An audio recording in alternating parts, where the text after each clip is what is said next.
What's up, jabronis? I decided to come back and give you guys a proper Liu Kang video. There's a lot of things that I left out in the last video, and there's a lot of things that I just kind of assumed in the last video. And basically, I didn't really do a good video tutorial overall. And a lot of people, whether it was privately or publicly, they pointed it out in good faith and whatnot, and they just really help me understand where I need to come from and what I need to do and the things I really need to address when I'm doing this type of video. So apologies for the first one. It was an alright vid for first time ever doing a tutorial with Mortal Kombat and stuff. But this one is going to be 340 times better. I'm basically coming from the ground up, and I don't really have a particular order, but I'm going to address everything about Liu Kang that I can possibly think of. Then if you have some issues and problems, you can go ahead and give me a shout out, let me know where I messed up. But this is basically I'm just trying to teach you guys how to start using Liu Kang. There's a lot of new things that have come out since the game came out. For instance, you can't just sit here and spam this anymore. It's not going to work.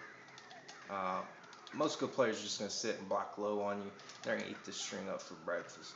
And then what I like to mention when I'm talking about Liu Kang's rush down, when I say it's not safe, this is what I mean by not safe. It grants a pushback, or it grants an advantage to your opponent to where a situational advantage that you don't want to be in.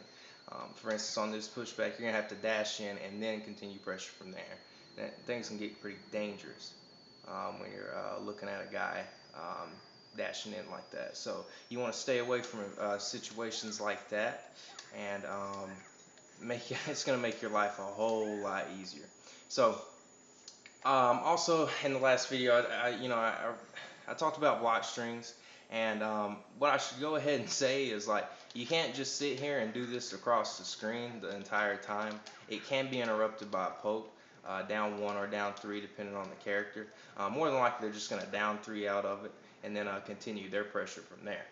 So you can't just sit here and do this across the entire screen. This is kind of a read-based string there. Even though this is your home, this is what I like to call your home base. You still got to make the read saying that your opponent's going to sit still and block and let you beat his ass across the screen. You can't just sit here and tap this. It's not necessarily it's not like a cabal frame trap where you can just sit here and tap the piss out of this until the guy dies from chip damage. It's impossible. So you got to make reads. So I'll go ahead and mention that. But this is your home. This is your home. Forward 1-2. Great string, comes out fast, recovers really fast, and I mean, just look at it. Look at it. I mean, you gotta love the way it looks. Period. But so many advantages to this string. Another great string is the back 2, back 3. If I can put it on the screen, back 2, back 3. It's a high then a low. Most Kang players really don't even use this string, and it's great. So you can pop them here. It's really nice. Also, when you mix it up, there's a couple more normals that I like to use: the forward 3 and the forward 4. Forward 4, I would use that sparingly, and I'm going to get into why I prefer the forward 4 rather than the back 3 2 for a low check. I'll get into that a little bit later. But you have your forward 3 and your forward 4. So for instance, say you're doing pressure. Now remember, you can be poked out of this the entire time. So the best way to go about doing your pressure, if you don't feel safe and 100% know that the opponent's going to continue to block, what you want to do is kind of just throw a poke in there. Boom, throw a poke in there. Boom, throw a poke in there. Now this is really basic. This is a basic string here, obviously, but it's good stuff. It's not bad at all. Because this down 3 is actually faster than that. So you're kind of getting lucky if you're throwing out a forward 1-2 and then right on top you're throwing the back 3-1-2 out and you land your combo. That's kind of luck. I mean, your opponent's kind of slow on the sticks, slow getting off the block button, and you're just going to tear them up with that. So you don't really want to throw that out. If your opponent's smart, he's just going to try to poke you out of that and get you out of that pressure string. So boom, boom, boom, boom, boom, boom, boom, boom, in rhythm now. You know, that's just how you go about doing it. Like I said, this is a very simple technique of rush down, but I mean, if you can't think of anything else, hell, 1-2, excuse me, forward 1-2, low poke, maybe another low poke, forward 1-2, a double there, you make a nice read, maybe start some jump in pressure, and then go with this, and then land your baby. Input bug there kind of grossing me out, but other than that, I mean, you know, things can get really basic with Kang, or they can get really advanced. So I'm gonna try to get as advanced as I can without, you know, leaving people behind, because, you know, once you venture into my mind, it's kind of just opinions instead of facts. So I really don't want to spit the opinions out. I want to spit out the facts as much as possible for y'all and let y'all make y'all decisions based upon that. So like I said, you have your forward 1-2, and like I said, you need to kind of hit the low poke there because of being able to get poked out of that. So like I said, you have your forward 3, your forward 4, and your back 2, back 3. Now what a nice mix-up is, this is a simple mix-up. Remember, you can be poked out of it, but a nice little mix-up here is a forward 1-2, back 2-3, maybe a poke, maybe another poke, maybe an overhead check, forward 1-2, back 2 into an overhead check. Okay, after you've already landed this back 2, back 3, maybe once or twice, your opponent's going to be looking for you to throw that back 3, and it's a low hit. So he's going to, most of the time, 99.9% of the time, he's going to go ahead and low block. So what are you going to do? You're just going to do half of the string and then check him with the overhead. The reason I do not like to throw out the 2-1-3 is twofold. I got a couple of reasons why I don't. Number one, here I'll show you this. Look at that. Well, this is Kratos. Sorry. I can't do Kratos. I like beating up on Kratos because I think he's a piece of crap. But sorry, that completely defeats the whole entire purpose of the video. Let me get somebody. Let's try Johnny Cage. Now, I don't have as much hours as I do in the lab or in gameplay or in any type of play as I do with Sub-Zero. Like, I got double the time that I do with Sub-Zero than I do with Kang. You know, 48 hours with Subby, maybe 24 with Kang. But I still know what I'm doing for the most part with Kang. It's just been a while.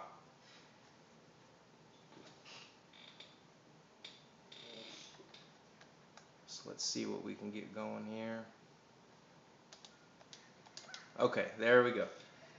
As you can see, look at that. You don't, I mean, I hate that. That first hit is gonna whiff. And if you got anybody, for instance, like Johnny Cage is down one so deadly, he's just gonna poke out of that. I mean, that's cake, that's butter for him. He's just gonna poke out of that, and you're getting busted. Now, if somebody's slow on the block button, yeah, you're gonna, or okay, you get a free launcher.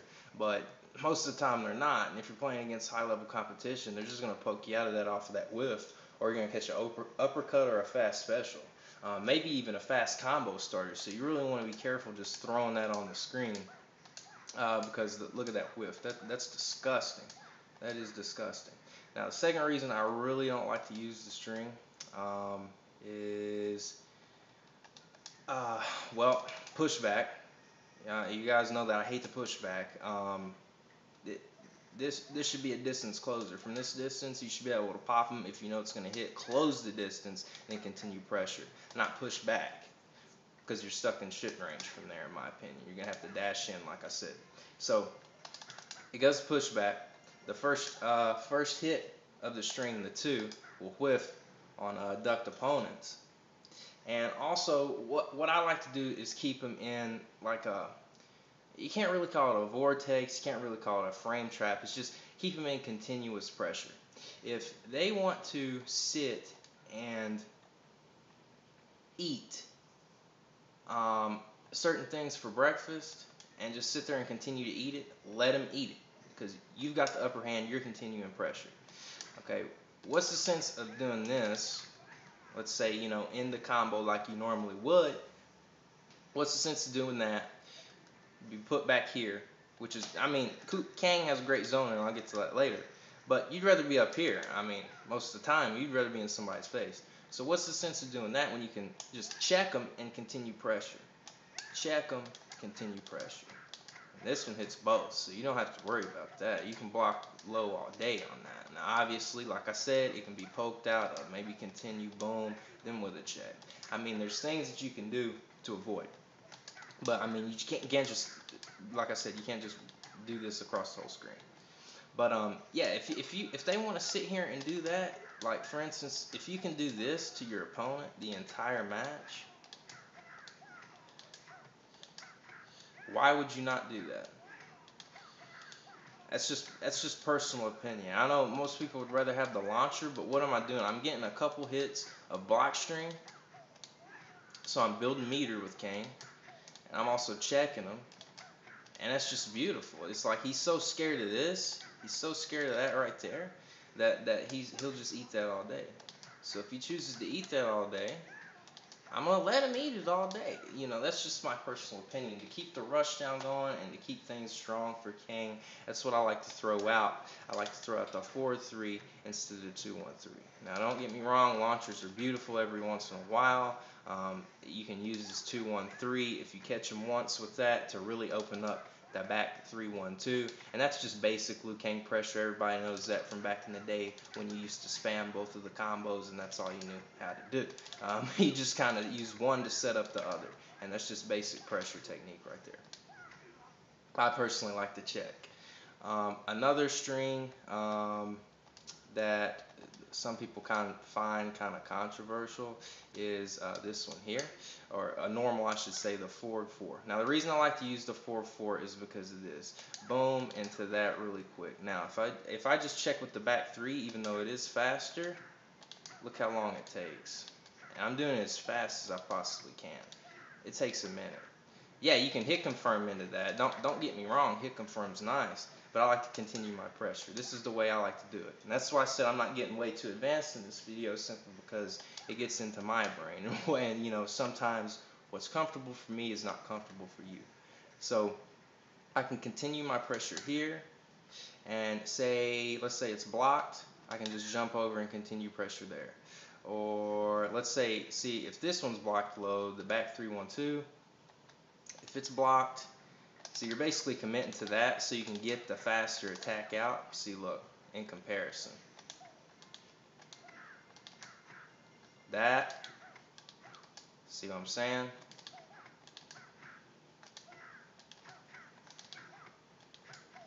A lot faster. So you're basically committing to this, which is no problem. That's all the pressure you're going to get from that. I can continue more pressure off of this. A lot more options, a lot more strings than I can off of this blocked, even though it is so fast. And a lot of people are not going to see that coming. If you're not throwing out the, if you're not throwing this back 3-1-2 out a lot, you know, if you don't throw it out at all, you're just popping them high, just popping them high, popping them high. He eats that, he's like, oh goodness. Oh goodness. And then you can really get fancy with it. This, a crossover, boom, boom, boom. You know, I said I don't like to use it, but it's very situational for me. I mean, mix it up, get fancy, but don't get fancy, keep it basic.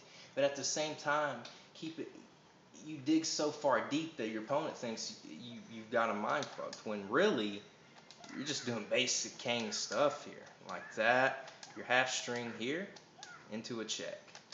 Low, oh, he's coming with another low after that? That doesn't even make any sense. He's been doing high, you know?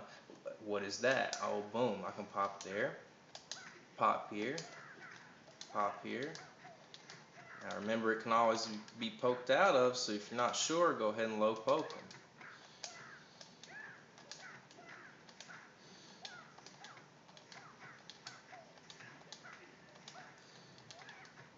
And that's just real simple stuff right there. Just all depends on the opponent also. It really depends on the opponent.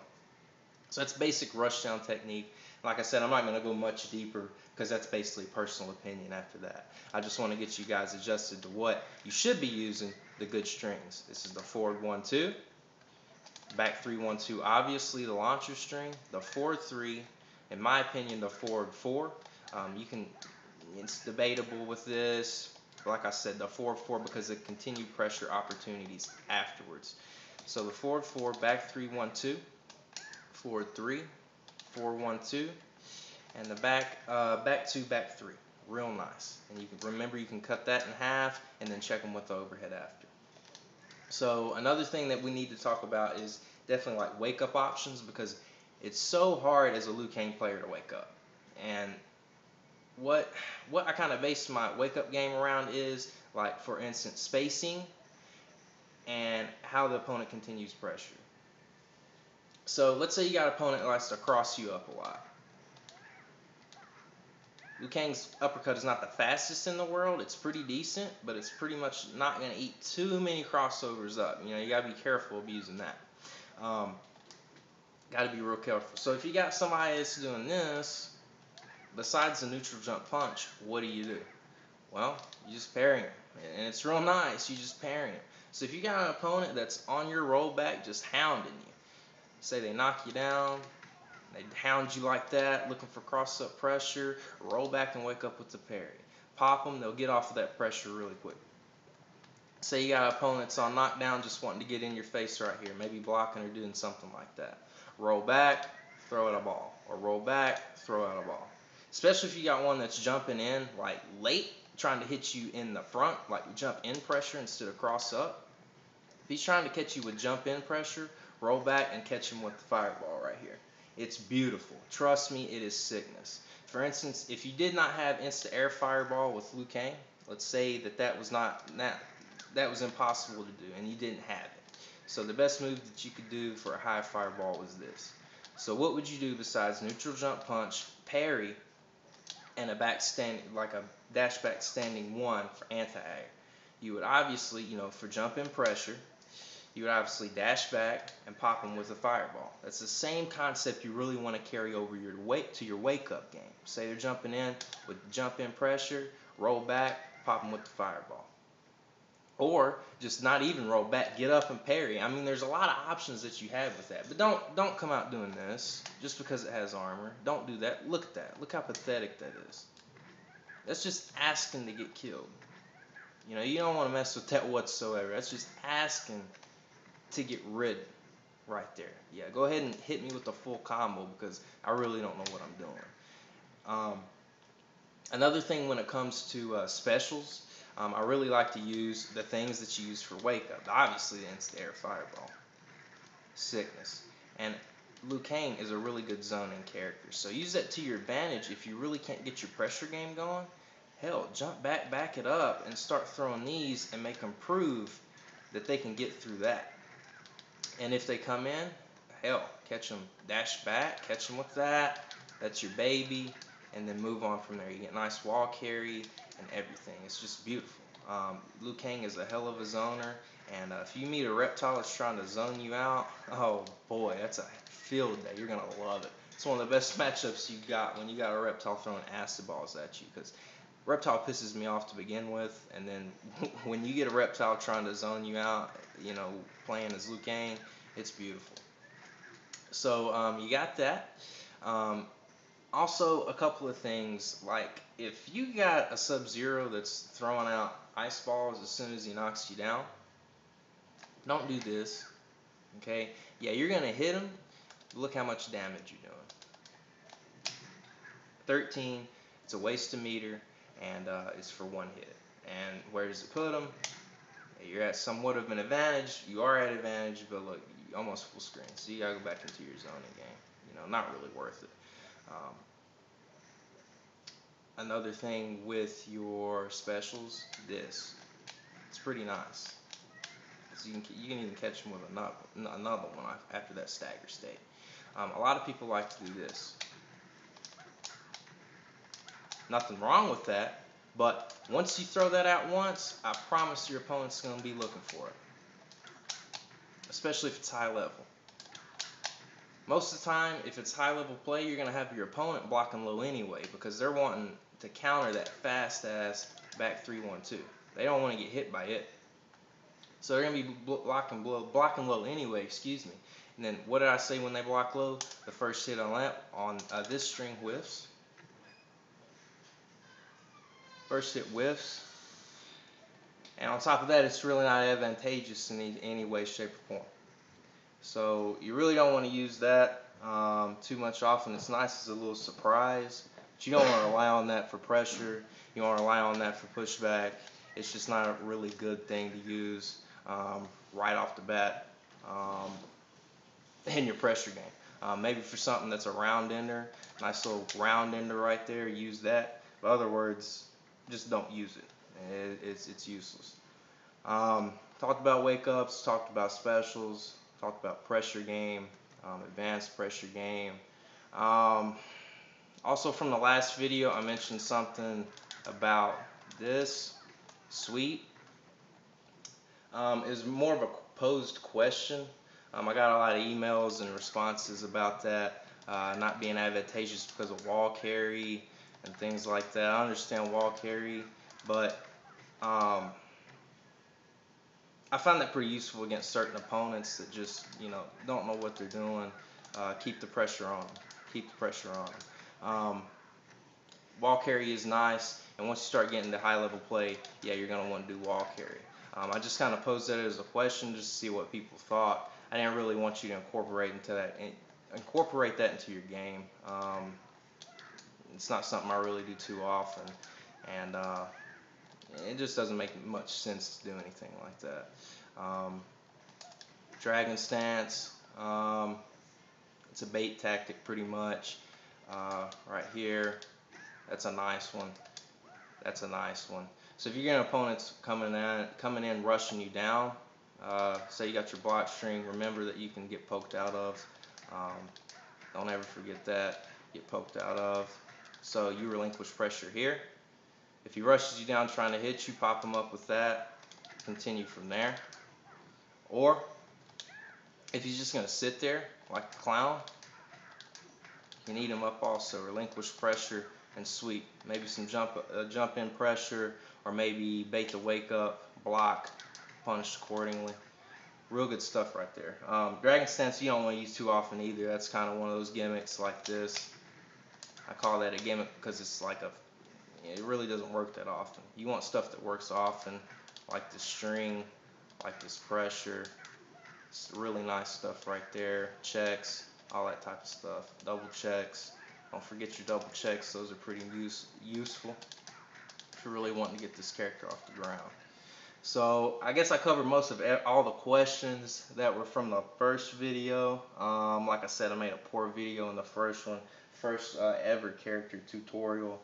So give me some feedback on this one. Hopefully I went a little bit more in depth, and hopefully I covered the basics a lot more for the people that are really wanting to pick up this character, get used to his rushdown style, because it's a lot different from Johnny Cage. Johnny Cage is relying on that frame trap, and his stuff is just kind of based around one move, the forward 3-2.